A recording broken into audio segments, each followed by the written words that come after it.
Hello friends, आज हम start करेंगे क्लास 10 हिस्ट्री के chapter the rise of nationalism in Europe का 19th मॉड्यूल।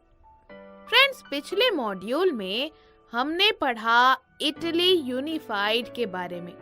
इस मॉड्यूल में हम इसी टॉपिक को कंटिन्यू करेंगे और गिउसेप्पे गैरिबाल्डी के बारे में जानेंगे। याद है ना, आपको बताया था कि गिउसेप्पे गैरिबाल्डी के बारे में हम आपको नेक्स्ट मॉड्यूल में बताएंगे। तो आज इन्हीं के बारे में हम डिस्कस करेंगे और इटली यूनिफाइड इस टॉपिक को पूरा करेंगे। तो चलिए शुरू करते हैं हमारा आज का मॉड्यूल। फ्रेंड्स, जैसा कि हमने पिछले मॉड्यूल में जाना कि काउंट कैमिलो दे कैवर ने फ्रांस की हेल्प से 1859 में ऑस्ट्रियन फोर्सेस को डिफीट किया। इसके बाद कैवर ने गिउसेप्पे गैरिबाल्डी की हेल्प ली।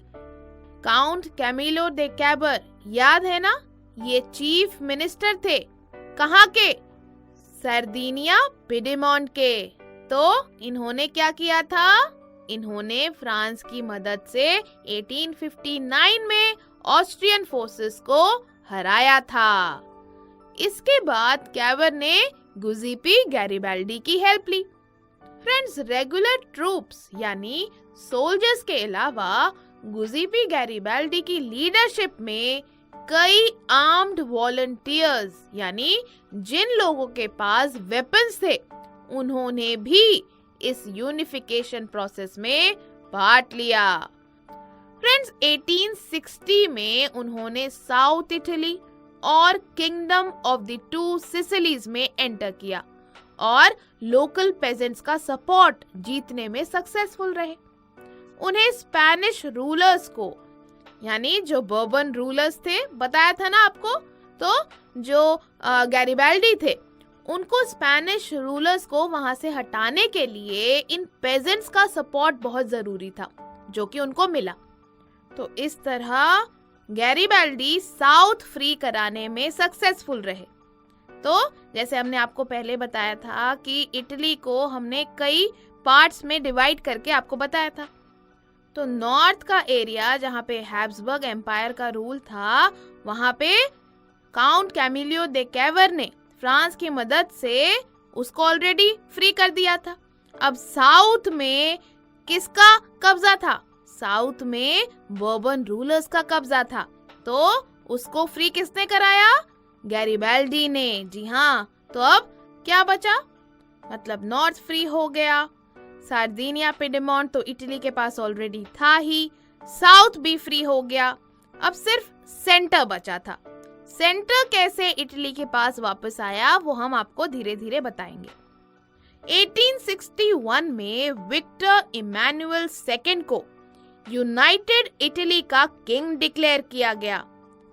फ्रेंड्स, एक इंटरेस्टिंग बात यहाँ पर आपको बताएंगे। एक्चुअली ये जो पूरा रेवोल्यूशन चल रहा था, वहाँ पर जो लोग थे वो अनअवेयर थे कि ये लड़ाई जो हो रही है ये क्यों हो रही है। उनको पता ही नहीं था, क्योंकि मोस्ट ऑफ द पॉपुलेशन जो थी, मोस्ट ऑफ द जनता जो थी, वो इलिटरेट थी, पढ़ी लिखी नहीं थी। तो वो बहुत ज्यादा अनअवेयर थे कि आखिर ये लड़ाई झगड़ा ये सब हो क्यों रहा है। इटली में पॉपुलेशन इलिटरेट होने की वजह से जो भी लिबरल नेशनलिस्ट आइडियाज थे, उनसे लोग अनजान थे। उनको इन आइडियाज के बारे में ज्यादा नॉलेज ही नहीं थी। सदर्न इटली में जिन पेजेंट्स ने गैरिबाल्डी को सपोर्ट किया था, उन्होंने कभी भी इटालिया के बारे में सुना ही नहीं था और वो मानते थे कि ला इटालिया विक्टर इमैनुअल की वाइफ का नाम था। तो लोग क्या सोचते थे? इटालिया के बारे में नहीं जानते थे, ला इटालिया के बारे में नहीं जानते थे। उनको लगता था कि विक्टर इमैनुअल जो वहाँ के राजा थे, उनकी वाइफ को कब्जे में कर लिया है किसी ने, इसलिए लड़ाई हो रही है। और बेसिकली जो इटालिया शब्द है उसका मतलब है इटली, और ला इटालिया एक प्रकार का नारा था जो लोगों को मोटिवेट करने के लिए लगाया जाता था। पर वहाँ के लोग इन टर्म से अनजान थे, अनअवेयर थे, क्योंकि इलिटरेसी काफी थी। तो फ्रेंड्स, इटली का यूनिफिकेशन प्रोसेस तो ऑलमोस्ट कंप्लीट हो गया था, पर इसमें गुज़ीपी गैरिबाल्डी ने क्या रोल प्ले किया ये हम अब जानेंगे। और सेंटर जो अभी तक इटली को नहीं मिला, वो कैसे इटली के पास वापस आया और इटली कैसे पूरी तरह यूनिफाइड हुआ, वो हम अब जानते हैं। तो फ्रेंड्स, ये तो आपने पढ़ा ही है कि गुज़ीपी गैरिबाल्डी एक इटालियन फ्रीडम फाइटर थे। वो ऐसी फैमिली से बिलोंग करते थे जो कोस्टल ट्रेड में इन्वॉल्व थी, यानी समुद्र से जो व्यापार होता है उसमें। गैरिबाल्डी एक सेलर थे, मर्चेंट नेवी में। फ्रेंड्स, 1833 में वो गुज़ीपी मैज़ीनी से मिले और उन्होंने यंग इटली मूवमेंट ज्वाइन किया। याद है, गुज़ीपी मैज़ीनी ने सीक्रेट सोसाइटी बनाई थी यंग इटली के नाम की। तो गुज़ीपी गैरिबाल्डी ने गुज़ीपी मैज़ीनी की इस सोसाइटी को ज्वाइन किया, इस मूवमेंट को ज्वाइन किया। साथ ही 1834 में सर्दिनिया पिडमोंट में एक रिवोल्ट हुआ रिपब्लिक बनाने के लिए। उसमें भी गैरिबाल्डी ने पार्टिसिपेट किया। इस रिवोल्ट को दबा दिया गया और गैरिबाल्डी को साउथ अमेरिका चले जाना पड़ा, जहां वो 1848 तक एग्जाइल में रहे। फिर 1854 में उन्होंने विक्टर इमैनुअल II को सपोर्ट किया इटालियन स्टेट्स को यूनिफाई करने में। 1860 में उन्होंने जो फेमस एक्सपेडिशन था उसे लीड किया। ये वही एक्सपेडिशन था जो हमने अभी इटली यूनिफिकेशन में पढ़ा, साउथ इटली की तरफ, ताकि स्पेनिश रूलर्स को हटाया जा सके। इस एक्सपेडिशन का नाम था expedition of the 1000 to south Italy, यानी साउथ इटली की तरफ 1000 लोगों का अभियान। फ्रेंड्स, इस कैंपेन में नए नए वॉलंटियर्स जुड़ते रहे और इनका नंबर अबाउट 30,000 तक पहुंच गया। फ्रेंड्स, इन्हें पॉपुलरली रेड शर्ट्स कहा जाता था। क्या कहा जाता था? फ्रेंड्स, 1867 में गैरिबाल्डी की लीडरशिप में वॉलंटियर्स की एक आर्मी पैपल स्टेट्स से लड़ने रोम गई। ये पैपल स्टेट्स इटली के यूनिफिकेशन में आखिरी ऑब्स्टेकल थी, आखिरी रुकावट थी। फ्रेंड्स, पैपल स्टेट्स में एक फ्रेंच गैरिसन यानी ग्रुप ऑफ सोल्जर्स तैनात थे। रेड शर्ट्स जो थे, यानी जो गैरिबाल्डी की लीडरशिप में वॉलंटियर्स थे, सपोर्टर्स थे, वो पैपल और फ्रेंच सोल्जर्स के सामने हार गए। जी हाँ, ये पैपल स्टेट्स को वापस दिलाने में गैरिबाल्डी और उनके वॉलंटियर्स यानी रेड शर्ट्स सक्सेसफुल नहीं रहे थे। फ्रेंड्स, 1870 में जब प्रशिया से वॉर के दौरान फ्रांस ने रोम से अपने सोल्जर्स हटाए, तब फाइनली पैपल स्टेट्स को इटली में ज्वाइन किया गया। और इसी तरह हमने देखा कि गैरिबाल्डी ने कैसे एक मेजर रोल प्ले किया इटली को यूनाइट करने में, और इस तरह इटली वॉज यूनिफाइड। तो हमने क्या क्या पढ़ा? हमने पढ़ा काउंट कैमिलो दे कैवर ने फ्रांस की हेल्प से 1859 में ऑस्ट्रियन फोर्सेस को डिफीट किया। रेगुलर ट्रूप्स के अलावा गुज़ीपी गैरिबाल्डी की लीडरशिप में कई आर्म्ड वॉलंटियर्स ने भी इस यूनिफिकेशन प्रोसेस में पार्ट लिया।